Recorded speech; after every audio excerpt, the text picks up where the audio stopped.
এই যে বৌমা, কি করছো রান্নাঘরে? হ্যাঁ, সারাদিন রান্নাঘরে ঢুকে বসে থাকলে শুধু হবে? কত কাজ থাকে বাড়িতে। হাঁস মুরগিগুলোকে খেতে দেওয়া, কলতলা পরিষ্কার করা, জামা কাপড় ধোয়া, আরো কত কি। কিন্তু তোমার তো দেখছি রান্নাঘর ছাড়া আর কোনো কিছুতেই মন নেই। এরকম করলে চলবে কি করে শুনি? আমি একা বুড়ি মানুষ, আর কত দিকে সামলাবো। আমি তো হাঁস মুরগিগুলোকে খাবার দিয়েই এসেছি, আর জামা কাপড়ও সব ধোয়া হয়ে গেছে মা। তাই ভাবলাম এবার রান্না বসিয়ে দিই, না হলে তো বেলা হয়ে যাবে সব কাজ শেষ করতে করতে। আর যখন বাসনগুলো মাজতে যাব, তখনই একেবারে কলপাড়টা পরিষ্কার করে দেব মা। কলপাড় পরিষ্কার করে স্নান না করলে হয় বলুন? তাই তো তখন একেবারেই করব। আর হ্যাঁ মা, আজকে কি রান্না করি? ভাত হয়ে গেছে আর ডালটাও হয়ে এসেছে। এবার শুধু একটা সবজি কিছু বানালেই চলবে। আপনিই বলুন কি খাবেন, আমি তাহলে সেটাই বানাবো আজকে। সবজি? সবজি তুমি বানাতে পারবে না। কোনোদিনও তোমার হাতে সবজি খাইনি। কেমন না কেমন বানাবে, পরে আর খেতেই পারবো না। তোমার ওই ডাল ভাত বানানো অব্দিই ঠিক আছে, বাকি আমিই রান্না করব। তুমি শুধু বাইরের কাজে মন দাও, সেগুলোই আসল। এই বয়সে আমি তো আর বাইরের কাজ করতে পারি না, তাই আমার জন্য রান্না বান্নাই ঠিক আছে। আর এমনিও তুমি যদি রান্নাঘরে আমাকে সাহায্য করতে চাও, তাহলে ওই ডাল ভাতটুকুই যথেষ্ট। এর বেশি দরকার নেই, বুঝলে? এখন তুমি ওঠো, যাও অন্য কাজ করো। এই দিকটা আমিই দেখছি। ঠিক আছে মা, আপনার যা ঠিক মনে হয়। আমি তাহলে যাই, ওইদিকে উঠোনটা পরিষ্কার করে ফেলি, আর হাঁস মুরগির ঘরটাও পরিষ্কার করে ফেলি। তারপর কলতলা পরিষ্কার করে স্নান করে নেব। বাবা, কি বাঁচা বাঁচা গেল! বৌমা বুঝি এখনই সবজির ঝুড়িতে হাত দিত, আর সবজির ঝুড়িতে হাত দিলেই সর্বনাশ হয়ে যেত। বৌমা সব জেনে যেত। না না, এখনই গিয়ে বাকি রান্নাটা করে ফেলি, নাহলে বৌমা যদি আবার রান্না করার বাই তোলে, তার আগে রান্না সেরে ফেলি। তবে বৌমাকে ভালোভাবে বুঝিয়ে দিতে হবে যে রান্নাঘরে ঢোকার বৌমার কোনো দরকার নেই। দেখি, বৌমার সাথে শান্ত মাথায় কথা বলতে হবে। কি জানি, আমাকে রান্না করতে দেখলে মা কেন এত রেগে যায়? আমি কি এতই বাজে রান্না করি? কিন্তু আমি বাজে রান্না করি নাকি ভালো রান্না করি, এটা মা জানবে কি করে? আমি তো এই বাড়িতে ভাত আর ডাল ছাড়া কোনোদিনও কিছুই রান্না করিনি। মা তো রান্না করতেই দেয় না। আমার কেন জানি না মনে হয় কিছু তো একটা রহস্য আছে, না হলে মা আমাকে রান্না করতে দেবেন না কেন? না, এবার আমাকে সবটা জানতেই হবে।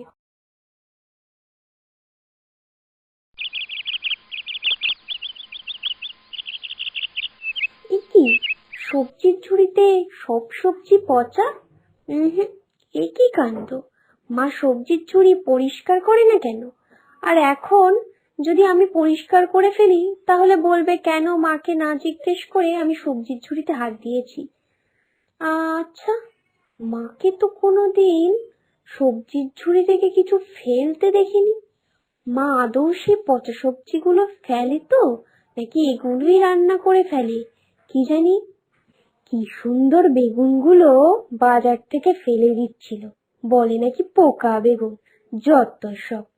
এসব পোকা বেগুন টেগুন বলে আবার কিছু হয় নাকি?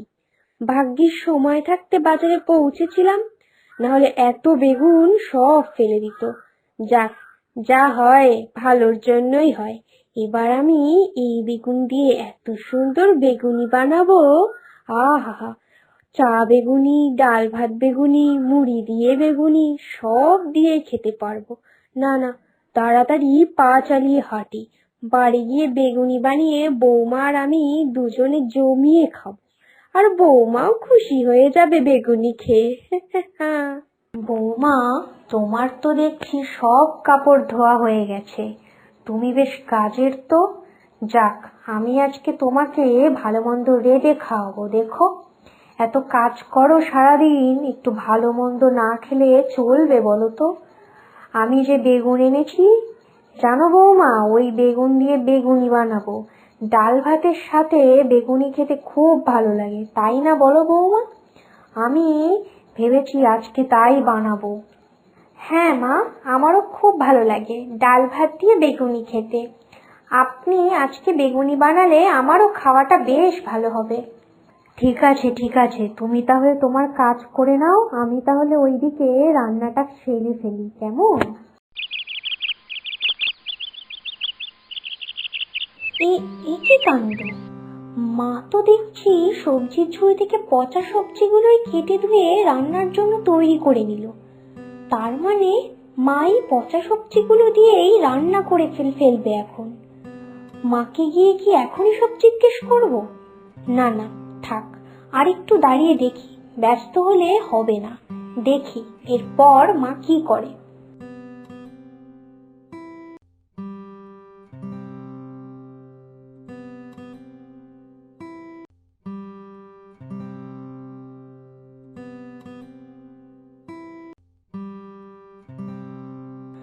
আহ, কি সুন্দর বেগুনির গন্ধ বেরিয়েছে। সকালে আলু সেদ্ধ আর বেগুনি খাবো, তারপর এই সবজি দিয়ে একটা পাঁচমেশালি তরকারি বানাবো। ডাল, পাঁচমেশালি সবজি আর বেগুনি। হা হা হা, কি সুন্দর খাবার! বাজারে সবাই বলছিল এই বেগুনগুলো নাকি পোকা। যত সব বাজে কথা, নিজেরা রাঁধতে জানে না তাই সবজি বাজে বলে। বাহ বাহ বাহ! মা, আপনি এই পোকা বেগুনগুলো দিয়ে কি সুন্দর বেগুনি বানিয়ে ফেললেন দেখছি। আর এই পচা সবজিগুলো কি সুন্দর কেটে গুছিয়ে রেখেছেন। নিশ্চয়ই পাঁচমেশালি সবজি রান্না করবেন, তাই না? আপনি যে এই পচা সবজি রান্না করেন, পোকা বেগুন রান্না করেন, এটা আপনার ছেলে জানে? আর না না না বৌমা, এইসব তুমি কি বলছো? কোথায় পোকা বেগুন, কোথায় পচা সবজি? সবই তো ভালো। আমি কত বেছে বেছে বাজার করে আনি, আর তুমি বলছো কিনা সব পচা? না না বৌমা, তোমার কোথাও একটা ভুল হচ্ছে। না মা, কোথাও ভুল হচ্ছে না। আপনি যখন বাজার গেছিলেন তখন আমি রান্নাঘর পরিষ্কার করতে এসে দেখি ঝুড়ির সব সবজি পচা। আমি তখন ফেলিনি। যদি আপনি রাগ করেন যে কেন আপনাকে জিজ্ঞেস না করে সবজির ঝুড়িতে হাত দিয়েছি, তাই আর ধরিনি। না হলে আমি তখনই সব পচা সবজিগুলো ফেলে দিতাম। আর এখন তো আমি রান্নাঘরের বাইরে দাঁড়িয়ে দেখলাম আপনি এই সবজিগুলো রান্না করার জন্য কেটে ধুয়ে গুছিয়ে দিলেন। আর বেগুনগুলো তো পুরো পোকা বেগুন ছিল, যেগুলো আমি দেখলাম আপনি কি সুন্দর বেগুনি বানিয়ে ফেললেন। আমি সবটা দেখেছি মা, সবটাই লিখে নিয়েছি। আমি আজকেই আপনার ছেলের সাথে কথা বলবো। এত পচা সবজি দিয়ে তো বোধহয় বাইরের হোটেলগুলোতেও রান্না হয় না, আর আমরা সেগুলো ঘরে খাই। ছি ছি মা, আপনি এগুলো কি করে করছেন? না না বৌমা, বাবুকে কিছু বলো না, আমি তোমাকে সব বলছি। মানে, হ্যাঁ হ্যাঁ, মানে আমি মানছি আমি সব পচা সবজি দিয়ে রান্না করি, আর এর জন্যই তোমাকে এতদিন রান্না করতে না করতাম। আসলে বাজার গিয়ে দেখি সবাই কত কত সবজি ফেলে দিচ্ছে, তখন ওই সবজিগুলো দেখে আমার খুব মায়া হতো।